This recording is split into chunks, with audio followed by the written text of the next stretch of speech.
Megalopolis is a film about an architect trying to use a revolutionary material to build a perfect city. It's incredibly artistic, but it's really sloppy more than anything. Let's talk about it. In this movie, we follow Caesar, played by Adam Driver. He's a utopianist architect seeking to reform the city of New Rome by rebuilding it with megalon, which is a miraculous material that gives Caesar superpowers for some reason. Opposing Caesar is the city's mayor, Franklin Cicero, played by Giancarlo Esposito, who detests Caesar's utopian ideology as he wants to preserve New Rome's infrastructure. The two of them battle for the public's favor while several subplots brew, including a romance between Caesar and the mayor's daughter, Julia, some sinister behavior from Caesar's cousin, Claudio, and a gold digger trying to seduce our wealthy characters for her own financial gain. So this movie has a lot of moving parts, but at its core, its main subject is just utopianism. It's about a visionary who sees the potential for his city to become revolutionized by the seemingly endless conveniences that megalon can provide. He has great intentions, but Mayor Cicero does not respect his ideologies, and he wants to convince people that his ideologies are that of a child's fairy tale.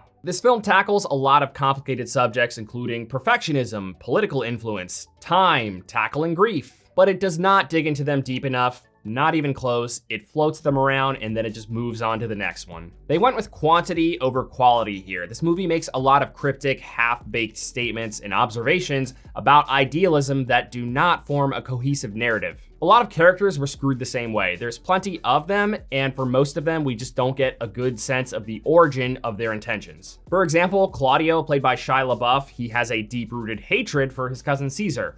They do not actually dig into their history and why he's always hated him. And Caesar and Mayor Cicero have some history as well, with some evil machinations involved. Why exactly? You'll never know. It just doesn't have the character depth needed to make the ideals that they are boasting pay off and feel authentic. This film has enough narrative intrigue to demand narrative investment. It asks you to follow its core subjects and themes. But in the end, it does not deliver on them. It settles for an embarrassingly simple and vague idealist message in hopes that you can latch on to at least one of its several empty panders, and add the value you got from that to any value you might have gotten from its many creative choices so that you can leave thinking that the movie was touching or relatable. Be the person you want to be. Time is a fragile thing. Insert other sentiment here that's relatable out of context in hopes that the audience doesn't realize that the movie didn't lead up to it in an earnest way. Time is a topic of discussion in this movie. For some reason, it doesn't seem very relevant to the movie's core subjects or its characters beyond the fact that Caesar has the ability to stop time. How exactly he got this power is a mystery besides the fact that it somehow came from megalon, but even worse, his powers just don't prove any relevance to the story whatsoever. Straight up, he has powers for no reason other than the fact that superpowers are cool. They easily could have been written out of the story with almost no gaps to fill. This movie is much more style than substance, and it definitely has style, even though it's questionable in some ways. The aesthetic is really beautiful if you can excuse some occasional shoddy CGI and VFX. It's so cool in some ways that it really makes you want to go into this movie wondering what this whole world is about. It can be really visually creative in some interesting ways, including psychedelic editing when a character is on drugs, or spinning the screen around to make them feel disoriented, or reducing the frame to the bottom of the screen like this. Some things worked, some things were a little bit puzzling, and some things felt a little bit dated. This feels like a good time to mention that the score also felt pretty dated. When it's fine, you don't notice it, but when you do, it feels like the movie came from a different decade. This movie takes place in a fictional reality. It takes place in the 21st century in the city of New Rome, which is literally just New York City, but with fashion and architecture loosely inspired by that of ancient Rome. They even have a newspaper called New Rome Post. The blend of ancient Roman costume and production design and contemporary design does not feel like it was done very seamlessly. Specifically, the costume design felt really confusing. Sometimes characters are out casually wearing very Roman attire, sometimes it's just loosely inspired by ancient Roman fashion, and other times it's just modern American fashion. At first I was thinking, okay, maybe they just wear Roman attire when they are dressed formally. This theory got quashed pretty quickly. The mix of ancient Roman fashion and modern fashion just didn't really have much consistency at all. Pair this with some contemporary production design, and some scenes of the movie just looked like behind-the-scenes footage of the movie Hail Caesar. Some of the attempts at making the city emulate the Roman Empire felt really loose. None of the conflict in this movie feels like it's derivative of the Roman Empire's rise and fall. For example, there is talk about how an empire falls, but New Rome isn't really an empire, they live in a democracy. This movie revolves around Caesar wanting to reshape his city into a utopia through innovation, which doesn't really speak to the more recognized values of the Roman Empire. Perhaps maybe the Roman Republic, which of course leads into the Roman Empire, but it just still feels like too much of a stretch. And to clarify, if you are wondering if there are any parallels between Adam Driver's Caesar and Julius Caesar or Caesar Augustus, there are none that don't also feel like too much of a stretch. This movie often feels like a stage play, not just because of the awkward blend of Roman and contemporary design, but also because of how some scenes were framed. Pair that with the occasional melodrama, Machiavellianism, and some bizarre acting, and the movie just feels Shakespearean at times. Sometimes that bizarre acting feels really out of place. For example, there is this one scene where Caesar and Cicero are both giving very serious speeches, and it just cuts to Caesar's cousins who are dancing around to no music. It was literally like this. Ask not what your country can do for you.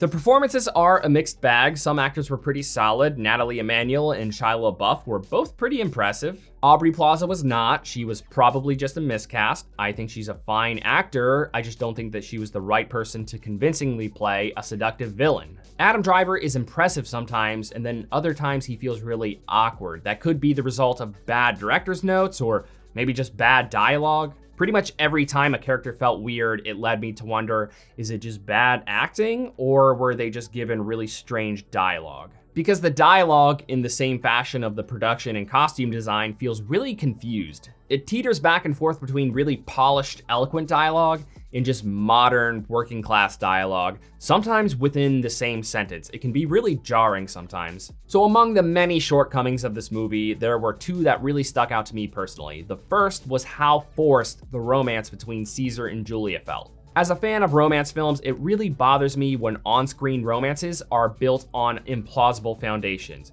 And this one really begs the question, why does she love him? And don't get me wrong, I totally get that sometimes love is strange and that we can't help but feel certain ways about people. But my God, he was such a piece of crap to her. Why did she love him? Anyway, the other thing that I hated was the ending. I'm really starting to feel like a broken record talking about movies with questionable endings, but in this movie, it's the one thing that I am willing to say was just terrible. I'm not gonna spoil it, but it was very adorable in a bad way. It was absolutely thoughtless, cheap, and failed to do anything for any of the movie's core subjects. When all was said and done, the movie felt like a mix between Attack of the Clones and Fear and Loathing in Las Vegas, with a little bit of Gladiator sprinkled over top. What might come as a surprise to some people is that this movie was actually 40 years in the making for Francis Ford Coppola.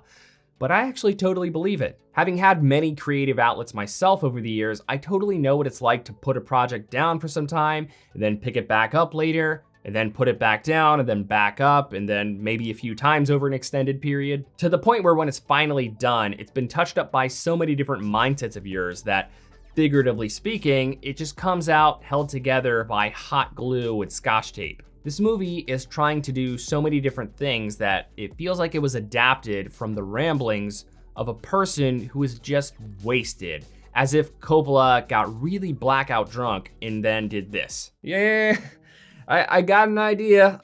I'm thinking New York. New York City. No. Rome. Yeah. No. New York and Rome. Yeah, maybe it's like about a dude with money and power, and he wants to make the world perfect. He just wants it all. And it's also sexy, and there's politics, and a message. Yeah, Four messages. Yeah.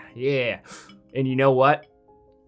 Let's give that dude superpowers. So believe it or not, I really had to take a deep breath making this review and coming up with my rating here, because in recent months, admittedly, both this movie and Coppola himself have really frustrated me. I generally avoid celebrity gossip on this channel because I don't care. I'm not here to talk about celebrities like they're gods. I'm here to talk about art. But it's been really hard to ignore the copious amount of headlines being made around this movie and Coppola himself. I would like to say that this hasn't bothered me at all, but the worst of it is how egotistical Coppola's been On top of all of this, even going all the way as to label himself a genius in his lawsuit who others are simply just jealous of.